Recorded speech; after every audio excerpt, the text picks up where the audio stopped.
Les Romains ont conquis le monde avec le fer et la discipline, mais leur véritable arme secrète n'a pas été forgée dans le feu, elle a été mélangée dans une coupe. Aujourd'hui, nous allons révéler la potion perdue qui leur a donné un avantage injuste sur tous leurs ennemis. Comment ont-ils fait? Sérieusement, pensez-y. Comment un homme pouvait-il marcher 30 km par jour en portant 40 kg d'équipement sous le soleil implacable de Judée ou dans le froid humide de Britannia et avoir ensuite l'énergie de construire un camp fortifié? Comment un empire entier a-t-il pu maintenir des centaines de milliers d'hommes en campagne pendant des années, parfois des décennies, sans que des armées entières ne se désintègrent à cause de l'épuisement et de la maladie? L'histoire est pleine d'armées qui se sont effondrées non pas à cause de l'épée de l'ennemi, mais à cause de leur propre estomac. L'armée d'Alexandre le Grand a failli se mutiner en Inde, non par peur de la bataille, mais à cause de la fatigue et de la maladie. Les armées des croisés en Terre Sainte ont été décimées par la soif et les fièvres bien avant de voir les murs de Jérusalem. L'épuisement, et surtout la maladie, étaient les vrais généraux invaincus de l'histoire ancienne. Une armée est un organisme vivant, et comme tout organisme, elle a besoin de carburant, et, par-dessus tout, elle a besoin d'hydratation. Mais dans le monde antique, chaque gorgée d'eau était un pari. Chaque rivière, chaque puits était un vecteur potentiel de mort.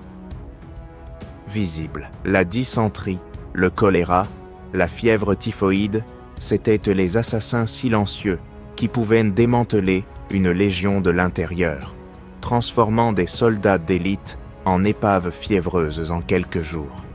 Alors, quel était le secret de Rome? Comment ont-ils surmonté cet obstacle fondamental qui en avait paralysé tant d'autres? Avaient-ils une connaissance secrète?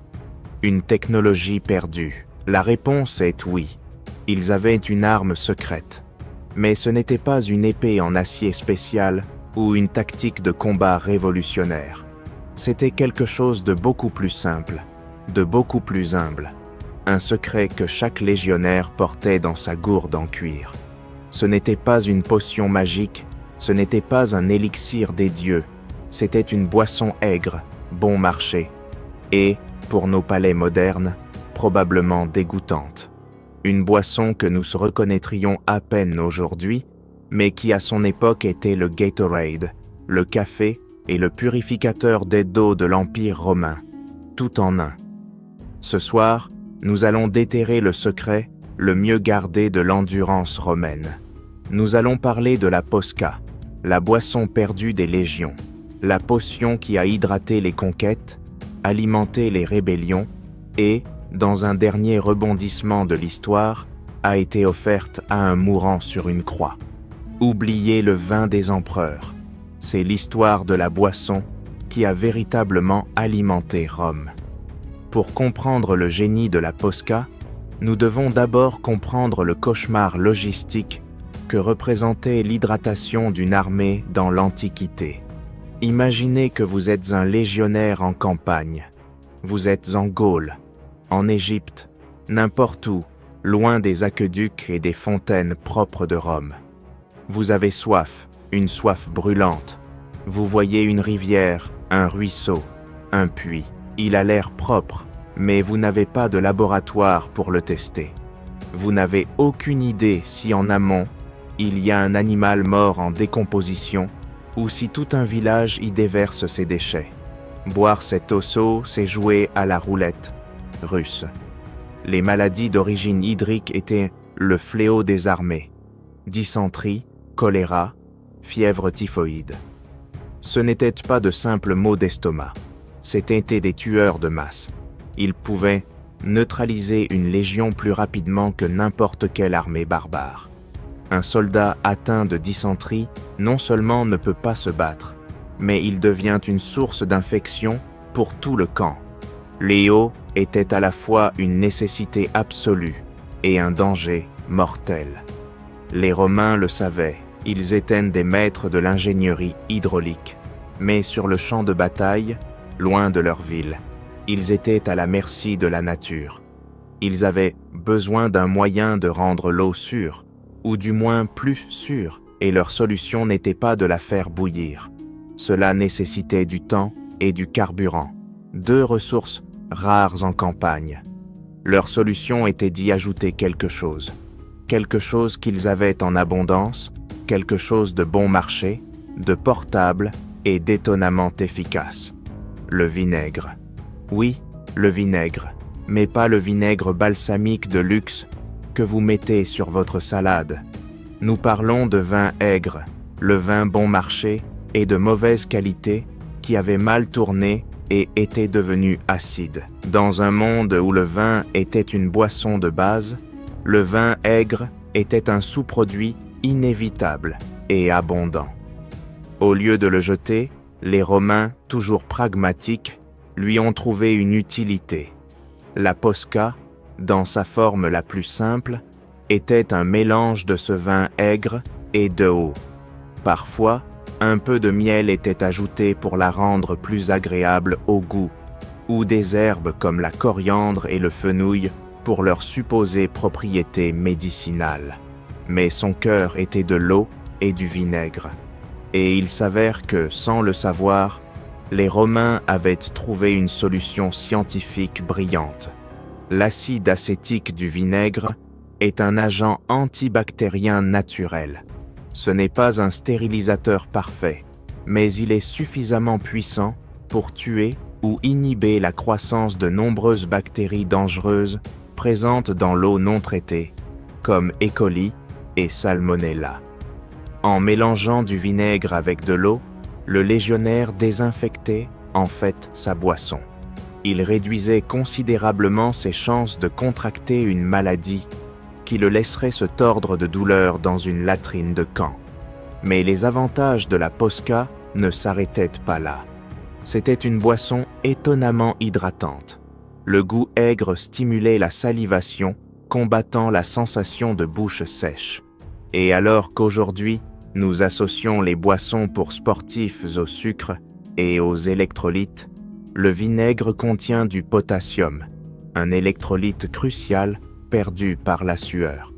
La posca aidait à reconstituer ce que les marches épuisantes prenaient au corps. De plus, c'était une source de calories. Le vin, même aigre, contenait de l'énergie, et le miel, lorsqu'il était ajouté, était un regain de sucre rapide et efficace. Dans un régime monotone et souvent maigre, chaque calorie comptait. Et enfin, elle avait un effet psychologique. Dans la chaleur étouffante, une boisson aigre et rafraîchissante était beaucoup plus attrayante que de l'eau tiède au goût douteux. C'était un petit luxe, un répit dans une journée de souffrance. C'était la boisson que vous partagiez avec vos compagnons de tente à la fin d'une marche, un rituel qui renforçait les liens de camaraderie. La posca n'était pas la boisson de l'élite, c'était la boisson du peuple, le soldat, l'esclave, le paysan. Le vin cher et vieilli était pour les banquettes des sénateurs. La posca était pour l'homme qui travaillait sous le soleil.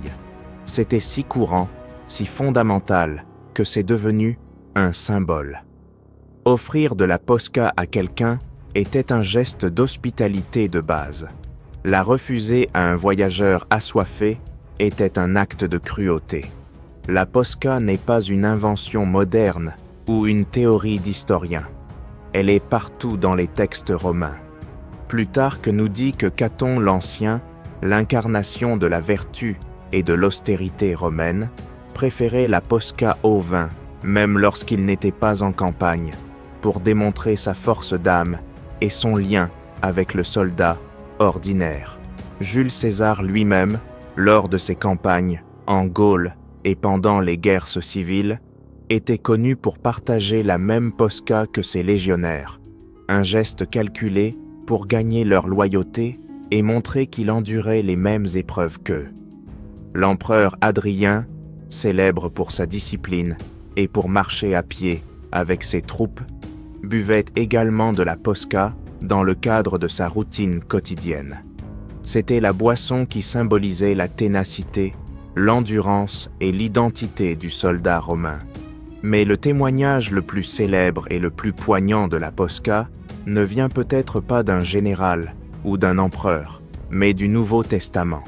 Dans les évangiles, lorsque Jésus est sur la croix, dans ses derniers moments d'agonie, il dit « J'ai soif ». La Bible nous raconte ce qui se passe ensuite.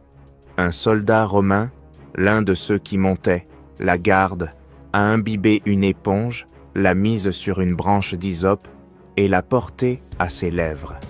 Qu'y avait-il dans cette éponge?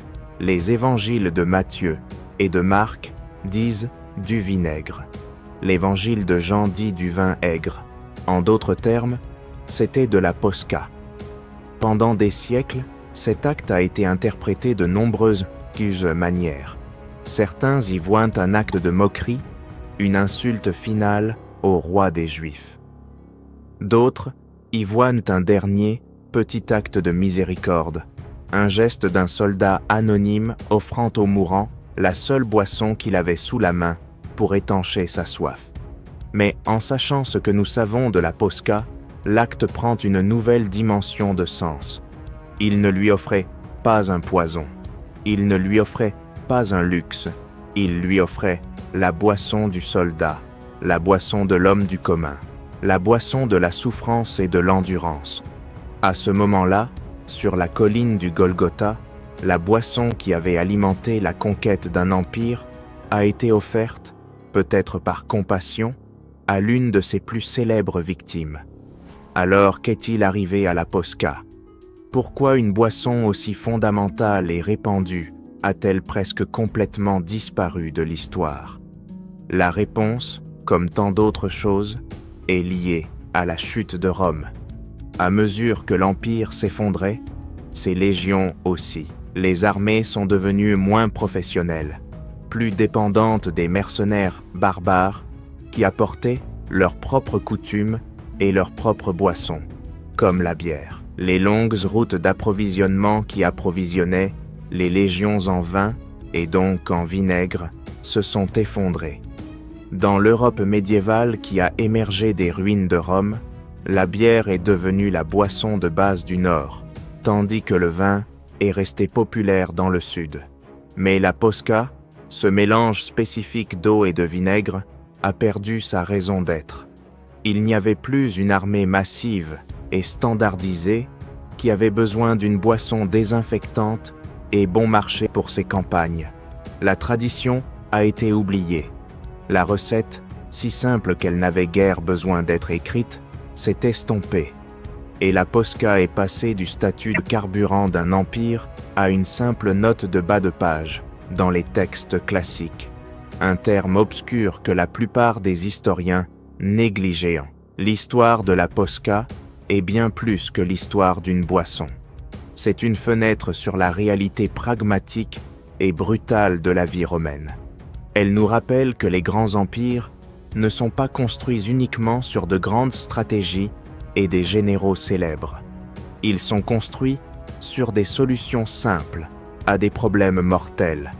Ils sont construits sur la logistique, sur la capacité à maintenir des milliers d'hommes en mouvement, en bonne santé et prêts à se battre. L'aqueduc amenait de l'eau propre aux villes. La voie romaine permettait le mouvement rapide des troupes.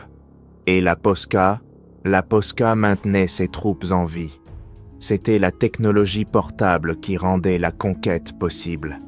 Alors, la prochaine fois que vous boirez une boisson pour sportifs après une séance d'entraînement, avec ses arômes artificiels et ses formules scientifiques, prenez un moment pour penser à son humble et ancien ancêtre. Imaginez un légionnaire à des milliers de kilomètres de chez lui, après une marche épuisante. Il enlève son casque, essuie la sueur de son front et boit un bol de ce liquide aigre et trouble. Ce n'est pas délicieux, mais c'est la vie. C'est la différence entre marcher demain ou mourir d'une fièvre ce soir. C'est le goût de l'Empire, pas le goût du marbre et de l'or, mais le goût de la sueur, du vinaigre et de la pure et obstinée volonté de survivre. Et ainsi, Pendant que les empereurs trinquaient avec du vin, les véritables piliers possédés de l'Empire survivaient au vinaigre. Si cette histoire vous a fait voir le passé d'un nouvel œil, abonnez-vous et dites-moi dans les commentaires, prendriez-vous une gorgée de Posca ou préféreriez-vous affronter l'ennemi la bouche sèche? Ouais,